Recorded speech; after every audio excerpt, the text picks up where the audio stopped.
All right, this is 2-month update on the vivarium paludarium thing.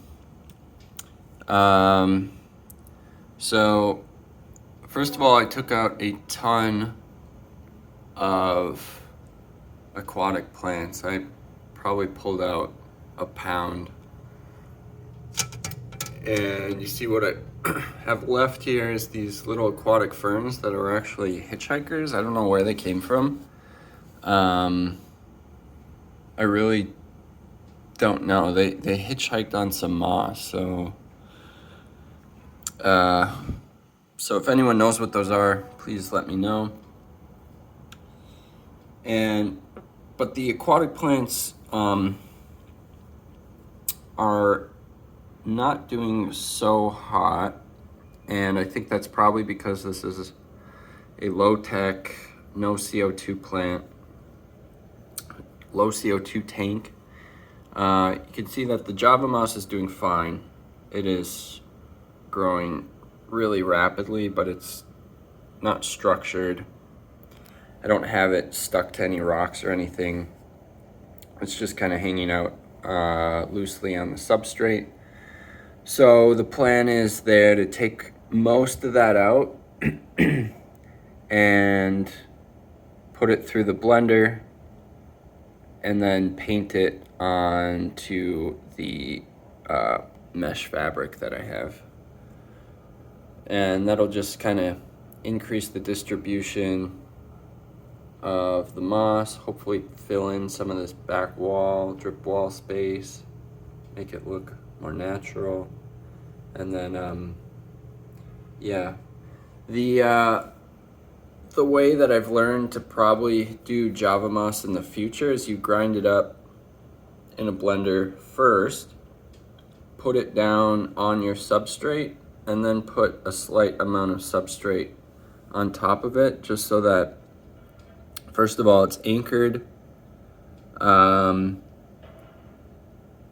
then it'll grow into the substrate, grow around the substrate, become anchored there, and then you also get this much more beautiful homogeneous distribution. The best way to do that is in a damp tank, so it's not underwater, but you have it completely enclosed, humidity's at like 100%, and that is how you grow it until it basically is anchored in, which will take, probably around 2 or 3 weeks, and then you add your full water. So the other plant that I'll talk about next is the Urticularia, and this specific one is graminifolia. So these are aquatic plants, aquatic carnivorous plants, and they get partial of their parts of their nutrients from small microorganisms. You can actually watch some pretty interesting YouTube videos on how they eat, but these are small stringy plants. They don't look anything like a Venus flytrap. They don't look like a pitcher plant. They don't look like a sundew. And actually what's going on is they send out these little tiny root hairs, extremely tiny, microscopic, and in the root hairs they have these little bladders, and the bladders are touch sensitive. So as soon as something touches, see if we can get any closer. Nope. What is this? Get that out of there. As soon as any small microscopic organism touches those little bladders, they inflate, pulling in the water around them into it, and then they close and they digest the microorganism, and that's how they get their nutrients. And like other carnivorous plants, they don't like fertilizers. And I've explained this before, but carnivorous plants have all evolved to gain their nutrients from insects and you know, in some cases small animals. There's been documentations of pitcher plants digesting mice. It's pretty crazy. But yeah, so they get their nitrogen, they get some of their minerals from insects, and that is because they grow in bogs, and bogs are nutrient deficient. So they're just standing water that just sits there for literally hundreds of years, and the nutrient slowly gets pulled out by algae, gets pulled out by, you know, other plants like lily pads and so forth in these bogs, and moss slowly overtakes it. It stops getting sunlight, so the algae all dies. The algae all dies to the bottom, and then so you have this super nutrient. Hey, wait a minute. Is this a flower? Is it flowering? I've never seen a. I've never seen a Venus flytrap flower. That's pretty cool. So anyway, the Venus flytrap, sundews, pitcher plants, they'll grow in these really mineral sparse environments. And with that, over millions of years, they've actually evolved out the ability to remove dissolved solids from their environment. So they basically just take up everything that's in the water. They don't spend energy picking and choosing what they want to take up. And with that, if there's dissolved solids, if there's salts, if there's a lot of fertilizer, they just take all of it up. And it's kind of like, you know, us basically eating the food with the wrapper and the plastic and everything.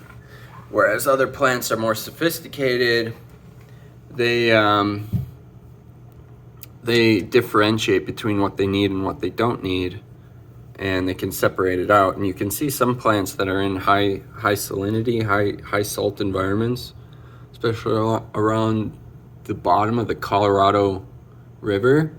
I forget what they're called, but there's these plants that you touch them and your hands are full of salt, and they just take all the salt and they just spit it out from their leaves and their stems.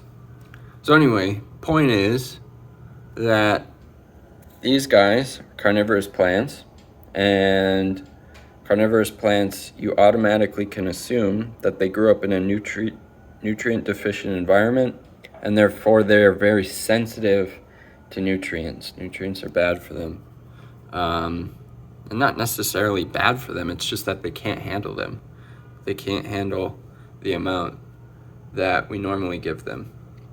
And you'll see some people with carnivorous plants, they'll take orchid fertilizer. I have some over there. And they dilute that in half. So that stuff's already really dilute. Orchids are the same way. They grow in trees. The trees have no nutrients. The orchids have not evolved very good mechanisms to deal with high dissolved solids. All their water is just rainwater. It's not groundwater. So yeah, they also don't deal with it well. But you can actually dilute orchid fertilizer in half and then give it to carnivorous plants, and they like it. So it's doing well. There's no CO2 in the tank, like I said, so can you please focus? My goodness. Why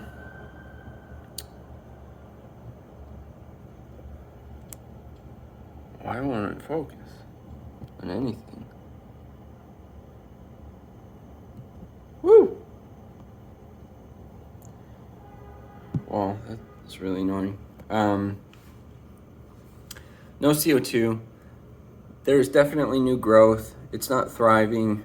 I'm thinking of ways to do CO2 without going crazy and doing like a full-on high-tech tank build, but would rather not do that, so thinking about it.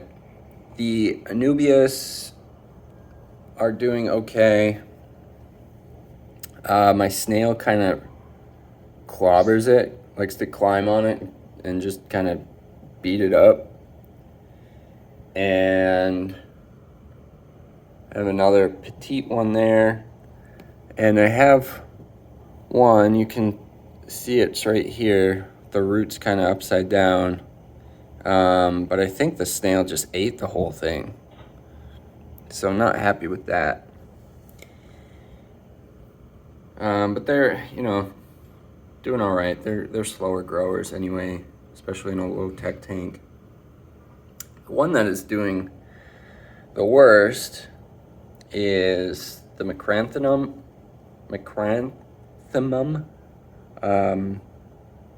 Monte Carlo. And so, but I think what's happening is that it's actually doing fine. But as you can see with this one especially, the old growth, the original growth that was adapted to the prior living conditions when it got shipped, died off, and now the new growth is adjusting and it's doing much better. You can tell with the distance between the leaves that the old growth was substantially longer, which means it was probably growing better. Here it's more stunted, which is fine with me, as long as it's growing. I got one that's doing pretty well here in the front. And yeah, so it's not perfect. Some pretty ugly dead leaves on the Monte Carlo, but doing okay. So that's the aquatic plants. I'm gonna do a separate video of the above ground plants.